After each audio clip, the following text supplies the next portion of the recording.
ज्यांचे असतात आपण विचारायचे हे शिवसेना प्रमुख आणि महाराष्ट्रामध्ये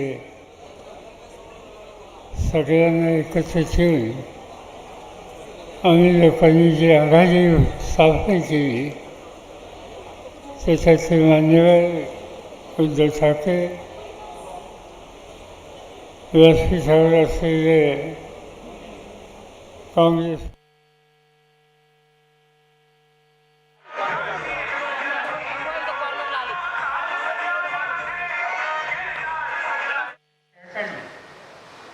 महाराष्ट्राच्या कानाकोपऱ्यामध्ये जाऊन आपली भूमिका मांडण्याचा प्रयत्न करत आहे. आणि जे काही संकट आज देशावर दिसतंय त्या संकटातून मुक्तता कशी करता येईल, होता येईल याचा विचार मांडण्याचा प्रयत्न करतो. आज या ठिकाणी आल्याच्या नंतर आपली भूमिका मला अनेक जुन्या गोष्टी आठवतात. आणि जे काही संकट आज देशावर दिसतंय त्या संकटातून मुक्तता कशी करता येईल, होता येईल याचा विचार मांडण्याचा प्रयत्न करतो. आज या ठिकाणी आल्याच्या नंतर मला अनेक जुन्या गोष्टी आठवतात. सार्वजनिक जीवनामध्ये मी कामाची सुरुवात केल्याच्या नंतर तरुणांच्या चळवळीमध्ये सहभागी झालो, महाराष्ट्रावर फिरलो. काय नसतं की या ठिकाणी तरुणांची एक जबरदस्त शक्ती उभी राहिली आणि आम्हा सगळ्यांना काम करण्याच्यासाठी अमरावतीकरांनी प्रोत्साहन दिलं. आणि म्हणून अमरावतीचा अभिमान मला अंतःकरणापासून आहे. आज या ठिकाणी मी आलो ते एक गोष्ट तुम्हाला सांगण्याच्यासाठी. मला अमरावतीकरांची माफी मागायची आहे की एक चूक माझ्याकडनं झाली. त्या फाशीवादीला त्याला खासदार केलं आणि गेले 5 वर्षाचा त्यांचा अनुभव हा बघितल्याच्या नंतर माझ्या मनात अस्वस्थता होती ती कधीतरी जावं आणि अमरावतीकरांना सांगावं की आमच्याकडून चूक झाली, ती चूक पुन्हा कधी होणार नाही आणि ती चूक आता दुरुस्त करायची आहे. आणि ती चूक दुरुस्त करण्याच्यासाठी ज्याचं सार्वजनिक जीवन आणि व्यक्तिगत जीवन हे अत्यंत स्वच्छ आणि शेवटच्या माणसाचा हिताचा विचार करतात अशा वळणचा वारकऱ्यांना मोठ्या वर्षांनीची विजय करा हे सांगण्याच्यासाठी या ठिकाणी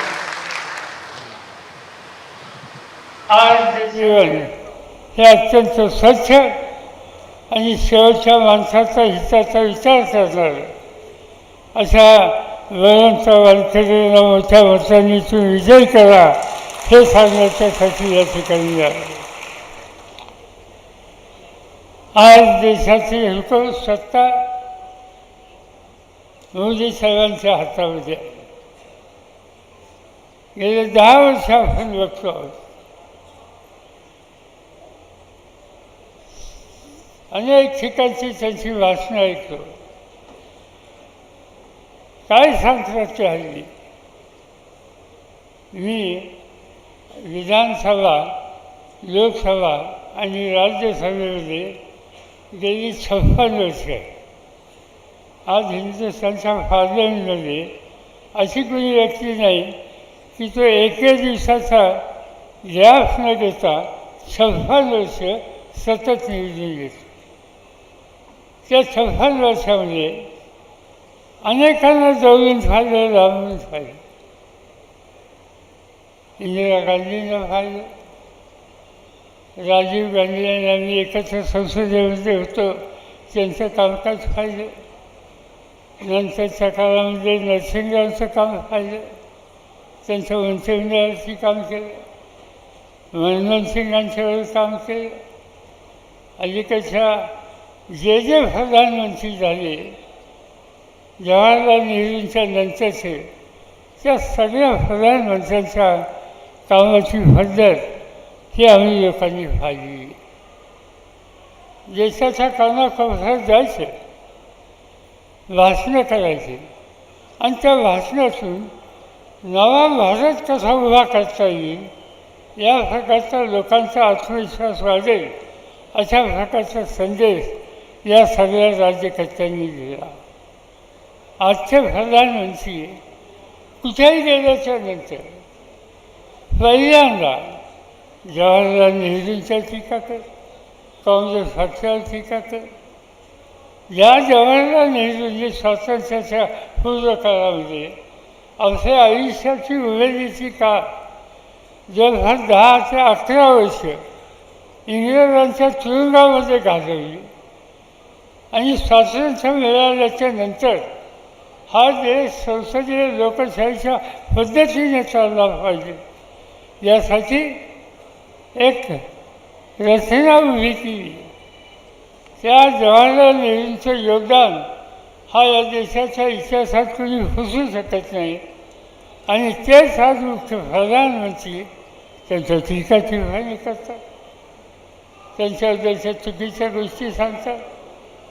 कुठेही गेलं तर बघा, 10 वर्षात मी काय केलं हे सांगण्याच्या ऐवजी आम्हा लोकांना विचारतात की तुम्ही गेल्या 10 वर्षात काय केलं. अरे 1424 तुम्ही आहात, तुमच्या हातात सत्ता आहे, त्या सत्तेचा वापर कसा केला आणि देशाचं चित्र बदलायला तुम्ही काय केलं हे सांगण्याच्या ऐवजी अन्य लोकांच्या टीका टिप्पणी करायची हे सूत्र ज्या व्यक्तीच्या मनात आहे याचा अर्थ सत्य आहे की व्यापक दृष्टिकोन राज्यकर्त्याचा असला पाहिजे. त्या दृष्टिकोनाचा अभाव आजच्या नेतृत्वाच्यामध्ये आणि अशाच्या हातातून ही सत्ता काढून घेण्याचं काम हे करावं लागेल. त्याशिवाय दुसरा कुठला पर्याय नाही. आज आम्ही सातत्याने सांगतो त्यांची कामाची पद्धत बघितल्याच्यानंतर मुजबारांच्या हिताची जपणूक पार्लमेंटमध्ये आम्ही बसतो, खासदार लोकांशी गप्पा गोष्टी करतो. पार्लमेंटमध्ये एक सेंटर हॉल आहे, तुम्हाला माहीत असेल, आणि ती जागा अशी आहे की राज्यसभा असो किंवा लोकसभा असो त्याचे सदस्य वेळ असला तर त्या ठिकाणी एकत्र भेटतात. तो कुठल्याही पक्षाचा असतो, बोलतात, गप्पा मारतात, काही प्रश्न असतील ते मांडतात. तिथं कधी पक्षीय अंतर कोणी आणत नाही. पण आम्ही अलीकडे पाहतो मोदी साहेब तिथं जातात म्हणल्याच्या नंतर सत्ताधारी पक्षाचे खासदार खाली मान घालतात, त्यांना दिसू का नाही, विरोधकांशी आम्ही बोलतोय म्हणून. एक प्रकारची दहशत त्यांच्यासुद्धा त्या ठिकाणी आहे आणि ही दहशत निर्माण करण्याचं काम स्वतःच्या पक्षाच्या सदस्यांचं त्यांच्या हातात. पुन्हा सत्ता द्यायची का? काँग्रेस सत्ताधारी पक्षाचे खासदार हलूच कानात आम्हाला सांगत असतात की दर मंगळवारी तिथं पक्षाची बैठक असते, भाजपच्या सर, आणि त्या बैठकीमध्ये चर्चा नाही करत, लोकांना आपलं मत मांडता येत नाही. मोदी साहेब बोलणार, ते विचार मांडणार, ते ऐकायचे आणि सगळ्यांनी जायचं. दुसरा कुणालाही त्या ठिकाणी एक शब्द बोलण्याचा अधिकार नाही. याचा अर्थ आम्ही अलीकडच्या काळामध्ये रशियाच्या एका राज्यकर्त्याचं वर्णन वाचतो आणि तो राज्यकर्ता म्हणजे मी म्हणजे यांचा पूर्ण रशियाचं प्रशासन, रशियाची शासन यंत्रणा आणि त्या व्यक्तीचं नाव पुतीन. आज या देशामध्ये मोदींच्या रूपानं नवीन पुतीन तयार होतं का काय ही चिंता या देशाच्या जनतेला आहे. आणि म्हणूनच सातत्याने अनेक लोक बोलतात की या देशाच्या संसदीय लोकशाही संकटात जाईल असं चित्र दिसतं. आणि ते मी मानतो असं नाही. हेगडे नावाचे एक मंत्री, केंद्र सरकारचे मंत्री, बंगलोरचे, त्यांनी बंगलोरमध्ये भाषण केलं की हा देश ज्या पद्धतीनं मोदींना चालवायचा आहे ते जर चालवायचा अधिकार त्यांना द्यायचा असेल तर घटना बदलली पाहिजे, घटना बदलली पाहिजे. ज्योतिर्विद्या नावाचा खासदार राजस्थानमध्ये भाजपच्या जाहीरपणानं मागणी करतात की या देशाची घटना बदलायची आवश्यकता आहे आणि त्यासाठी मोदींना अधिकार द्या. उत्तर प्रदेशमध्ये लल्लू सिंह नावाचा भाजपचा खासदार आहे, जाहीरपणानं ते सांगतात की मोदींच्या हात बळकट करायचे असेल तर या घटनेत दुरुस्ती करण्याची गरज आहे. डॉक्टर बाबासाहेब आंबेडकरांनी एक फार मोठं योगदान या देशासाठी करून ठेवलं आणि ते म्हणजे संविधान. तुम्ही देशाच्या आजूबाजूची स्थिती बघा.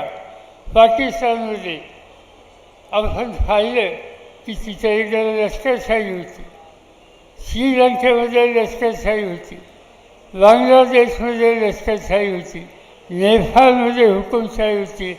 भारताच्या आजूबाजूला कधीकधी आपण ही हुकुमशाही पाहिलेली आहे आणि ती भारतात यायची नसेल तर हे संविधान मजबूत केलं पाहिजे. त्या संविधानावर कुणी हात ठेवत असेल, कुणी धक्का देत असेल, त्याच्यात बदलाव करण्याचा विचार करत असेल तर या देशाचं प्रचंड नुकसान होईल. आणि ती स्थिती येऊन द्यायची नसेल तर संविधानाला आज या राजवटीच्याकडून एक संकट येण्याची शक्यता आहे. याची नोंद घेऊन आपण त्या प्रवृत्तीला खऱ्यासारखं बाजूला ठेवणं हे काम उद्याच्या निवडणूक करायचे आणि ते करण्याच्यासाठी एकत्र यायचं काम केलं. काही लोक मला विचारतात तुम्ही सगळे एकत्र, तुम्ही यापूर्वी एकमेकाचे विचारलं हो. काँग्रेस आणि राष्ट्रवादी काँग्रेस पक्ष एका विचाराने अनेक वर्षापासून काम करतो. आम्हाला सगळ्यांची विचारधारा की गांधी नेहरूंची विचारधारा आणि त्या विचारधारेने आम्ही काम करतो. लोक विचारतात शिवसेनेचं काय? शिवसेनेचं वैशिष्ट्य आहे की या देशावर कुठलीही समस्या निर्माण झाली तर या शिवसेनेच्या नेतृत्वाने पहिल्यांदा देशाचा विचार. आता 1977 साली सगळे देशामध्ये सगळे राजकीय पक्ष काँग्रेस पक्षाची कचरफणी करत होते. इंदिरा गांधींच्या हल्ले करत होते. एकच देशाच्या वेळी उभा राहिला आणि त्या देशाचं नाव बाळासाहेब ठाकरे. आणि बाळासाहेब ठाकरेंनी सांगितले की हा देश पुढे न्यायचा असेल, या देशामध्ये प्रगती करायची असेल आणि या देशाच्या समस्या कमी करायच्या असतील ते इंदिरा गांधी या करू शकतात. आणि म्हणून इंदिरा गांधींना जाहीरपणाने समर्थन देण्याचं काम त्या काळामध्ये बाळासाहेब ठाकरेंनी केलं. आज ती समस्या आहे आणि मला आनंद आहे की आम्हा दोघांच्या बरोबर काँग्रेस आणि राष्ट्रवादीच्या बरोबर खांद्याला खांदा लावून आज उद्धवजी आणि त्यांचा सैनिक ठिकठिकाणी झाले. उद्धवजी आणि तुमच्या कार्यकर्ते हल्ली जरूर यापूर्वी तसे बघत नाही. जाईल तिथं मी बघतो. आज मी पहिल्यांदा असं बघितलं की महाराष्ट्राच्या कानाकोपऱ्यात कुठेही गेले आणि प्रश्न मात्र लोकांचा असेल तर धावून जाणार त्याच्या सोडवणुकीसाठी तुमच्या शिवसैनिक त्या ठिकाणी त्यामुळे ही एक जबरदस्त बाळासाहेबचा विचार घेऊन तरुणांची संघटना तुम्ही केली. ती सगळी संघटना आज देशात जे संकट येऊन पाहते त्या संकटाच्या विरुद्ध लढण्यासाठी एक जबरदस्त ताकद त्यांच्यावर होईल आणि हे संकट येऊ शकणार नाही. ही स्थिती तयार होईल याचा मला पूर्ण विश्वास आहे आणि त्यासाठी तुम्हाला मी अंतःकरणापासून धन्यवाद देऊ इच्छितो. आता अधिक बोलायचा प्रसंग नाही. आपण इथून पुढं या सगळ्या कामामध्ये सहभागी होतो. निवडणुका आल्या आणि या निवडणुकीवरून राज्यामध्ये ठिकठिकाणी ही जी आघाडी आम्ही लोकांनी स्थापन केली त्यांचे जे प्रतिनिधी आहेत त्यांचे उमेदवार आहेत त्यांना मोठ्या वर्षांनी विजयी करायचे, त्यांना शक्ती द्यायची. आणि ही जबरदस्त शक्ती भारताच्या संसदेमध्ये पाठवून आणि कुणीही या देशाच्या घटनेला की जे दान बाबासाहेब आंबेडकरांनी या देशाला दिले आणि त्यामुळेच गेले अनेक वर्ष हा देश एकसंघ राहू शकला. ते घटनेचं संरक्षण करणं, त्याचं रक्षण करणं हे काम आम्ही त्या ठिकाणी करणार आहोत. आणि ते काम करण्यासाठी एक उत्तम सामान्य कुटुंब असतात आणि अनेक वर्ष वेगवेगळ्या क्षेत्रामध्ये अतिशय मोलाची कामगिरी केलं. वरून वानखेडे यांना तुम्ही या ठिकाणी विजय करा, त्यांची फुल सगळ्यांना हात पाहिजे, त्याचा फक्त वचन द्यावा आणि या देशाच्या व्यवस्थापनाच्या प्रक्रियेमध्ये सहभागी व्हा ही विनंती करतो आणि आपल्या सगळ्यांची रजा घेतो. जय हिंद, जय महाराष्ट्र. एबीपी माझा, उघडा डोळे बघा नीट.